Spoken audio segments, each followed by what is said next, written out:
initiate the first contact. Yeah. We're the ones that are expected to take out on dates. We're the ones that are expected to show everything possible to say, hey, you should be with me. Screw everybody else. You should get with me. All right?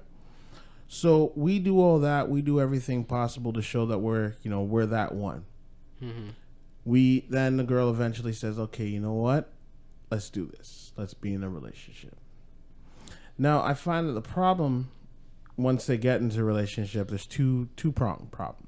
Okay. One is either a man gets the girl and finally when he has her, he slacks off. Okay. Right? It's like just because you got what you wanted doesn't mean you don't have to do anything anymore. You gotta do the homework. You still gotta, do your research, do your homework, know the person that you're with. Because if you don't really know that person, the relationship is gonna last. Yeah. Right? So you take your time even before you get in a relationship and start to get to know that person. So you know their ins, their outs, their pros, their cons, and things that might consider negatives. Mm-hmm. You're focusing more on the positives, and you see those negatives, but you know how to work around them. Yeah. Right? You acknowledge them, but they're not really a big issue because you see more pros than cons. Yeah. Right? So you get in that relationship and you're still putting in your work. Now, for guys who don't put in any more work once they got what they wanted and they stop putting in work, the female has all right to say, well, okay, now I'm here, and it seems like now that because you have me, you think you're fine. Mm-hmm. You think it's all good. You don't have to do anything. And she has all right to feel that way because you stop doing anything. You stop putting in work. You stop being you. Yeah. Now, on the other hand, if a man is still putting in work and showing that this is why I'm with you, but the girl's not doing anything. It's just like taking everything from in the relationship and not giving anything back. Yeah. He has all right to look at it and say, okay, you know what? I showed you why you should be with me. Now it's time for you to show me why I should stay.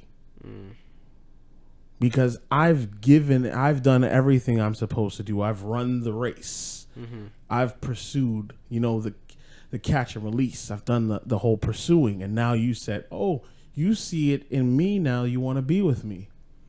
And okay, I'm still giving you all those things to show you that I'm a good man. Yeah. But you're not showing me anything. I want to do certain things with you and you're just like, whatever. I'm trying to do this with you and you're just, okay. Mm-hmm. You're not giving me anything back. You're not showing me like, hey, you're my girl. You're just showing me that you're the person that I'm with.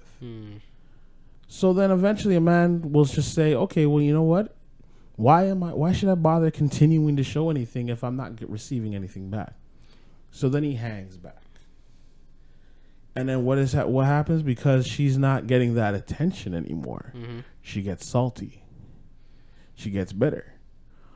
And that's when you have those whole arguments of, well, you stop doing this and you stop doing that. But the problem is she's not seeing her fault, what she did wrong. Mm-hmm. Because nobody is going to put in more work than what they're getting back. It's just like a job. If you're putting 110% into the job that you're doing, mm-hmm. but you're seeing everybody else getting recognition for that, but you're not getting any type of recognition. Uh-huh. But anytime something goes wrong, you're the first one to get blamed for it. Yeah. Eventually, you're going to be like, well, fuck it. Why should I bother work? Why should I bother working any harder? Yeah. If I'm not going to get nothing out of this, why should I continue to try to be that guy that everybody wants to go to? True. So I'm looking at it from both sides. And so from a relationship standpoint, it's just like saying, you know what? Fuck it. And why do men say, you know what? I'm out. I'm leaving. I'm done with this. Because they did everything possible to show her I'm that one. But you couldn't even acknowledge it. You couldn't recognize it. Yeah, you got tired of the chicanery, bro. Yeah, and a real man doesn't go and look for something else on the outside while he's still with it. You just say, you know what? I'm over. I'm done with this. Mm-hmm. And then what? Oh, yeah. So you think you can find something better? It's like, yeah, obviously, because you haven't seen what I'm offering. Because So you I'm don't know out. you're not appreciating my value. Yeah. And you shouldn't, and nobody should stay with anybody that's not appreciating the value. That's what I'm saying. That's what I'm saying. Even in this whole thing of relationships, a lot of people don't realize that they're not appreciated as much as they think they are, and then they get married, and now you're stuck with that person, and then you see how much you're not appreciated. Facts. You gotta get that appreciation and know that your value from that person before you go and put a ring on it. And that's the problem with even with people before getting into marriages. They show that appreciation when they're in a relationship, but they forget once they're married, you still got to show that appreciation. Yeah, because that's a lot of, I would say, a lot of men forget to do that. Like, they get the girl of their dreams or whatever the case may be, or the baddest girl from the night. They get her. But once they get her, they stop being themselves.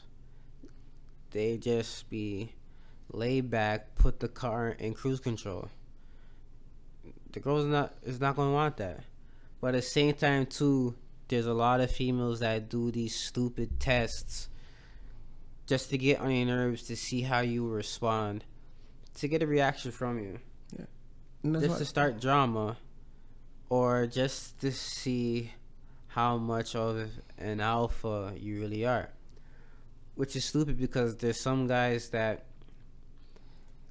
I'm not saying myself, but I'm just saying there's some guys will fail that test on purpose just to make you look stupid. And there's some other guys will take that test to the heart, to the point that they are turned off from women. And there's some guys that are in the middle, and they'll know that you're testing them, and they'll go along with the game. I'm not with the games. I'm just assertive and straight to the point. Yeah. But if I see you keep on playing games, I'm gonna give you what you want. I'm gonna act dumb, like dumb, to the point you'll see it and be like, "Oh man, like he's seeing through my act." Yes, because we're adults here, man. Like this game stuff. Like I said, 13 to 18. That game stuff should have been long gone when you touched 20. If you're going into mid-20s with the same game mentality, you're going to end up with bums. Yeah. I'm sorry. You're either going to get breeded by a bum, get booed up by a bum, get married by a bum, or get these trap babies from bums. To the point you're going to sit back and relax, like, yo, damn, I had it good with TJ, and I messed it up because of my pride, my stupid games, and me trying to make him feel feminine all the goddamn time. Like, it's a backfire. If you're going to be alpha, be an alpha female with your alpha male. It's just that simple. Don't try to make him into a beta male while you just keep on being an alpha female. Both alphas have to be alphas. You're alpha in your femininity, he's alpha in his masculinity. If you're going to try to belittle him, or vice versa, it's going to be a train wreck. No guy can show or tell a girl how to be a woman. Same thing for a female. A female can't tell a man how to be a man. Doesn't make sense. Yes, you could train your female to be submissive, 100%. Can girls do that too with their man? 100%. But you only be submissive in the bedroom, but not in real life. It could go both ways. He could be masculine on his macho man every day, but when he comes to the bedroom, he's submissive towards you. That's fine. It could be the other way around too. It's fine. But it's when you start demasculating in the public or just in general, your relationship is going to be doomed because one, you're going to have, or you're going to see him in less of a value. You're going to have less respect for him, and he's going to be turned off. So please, if you value the person that you're with and you value that person's time, don't do that stuff. Knock it off. I'm gonna say one thing. I'm gonna give a cheat code out, right? You like giving cheat codes, so I'm gonna give a cheat code. All right? There's a saying that I've heard and I've been using on a regular basis. I'm out here playing chess while everybody else is playing checkers. All right? So here's chess for you. Mm-hmm.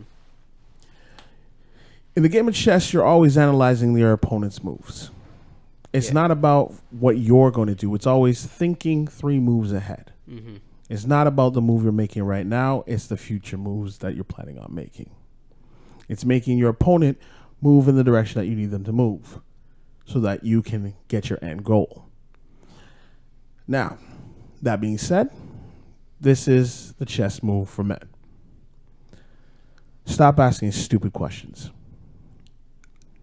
What I mean by stop asking stupid questions is basically this is a young man's move, right? Young men like to go and, I say this like on a regular basis, and I say this to you because I've said this to you many times. Yeah, this is a young man's game. This whole new generation of how to talk to a female or get the female on the phone with a initial conversation is a young man's game.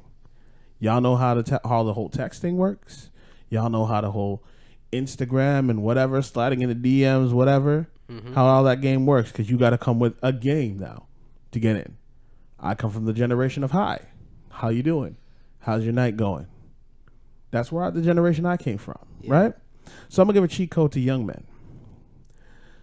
When I say stop asking the dumb questions, I mean every question that you ask, there is 2 moves ahead. You are always thinking 2 steps ahead.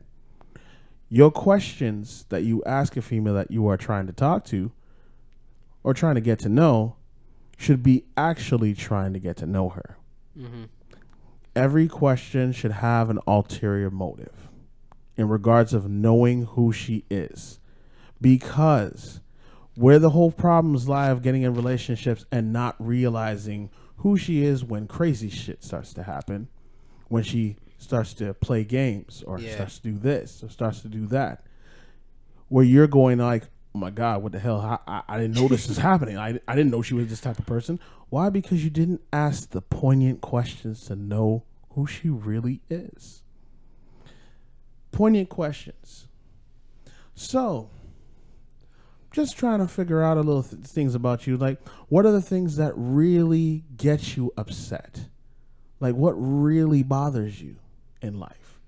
She might give you vague answers, but listen to every answer she gives you. Mm-hmm. Eventually, she might talk about previous relationships, saying how, this guy, when I was with him, he did this and he did that and whatever. You might not want to hear about that previous relationship, but listen to it. It's cheat code. Understand it. Ask questions about it. Bring it up periodically just to say like, hey, I remember when you were talking about, your ex-man, he did this. It's like, what was really going on in that situation for why, things broke like this? The reason why I call these cheat codes is basically when you see things coming in your direction, you already know where it's going to go. Mm. You already know where it can go, so you know how to block the situation. If she comes with a certain thing that's trying to put you on test or trying to test who you are, you know how to deal with it. You know how to avoid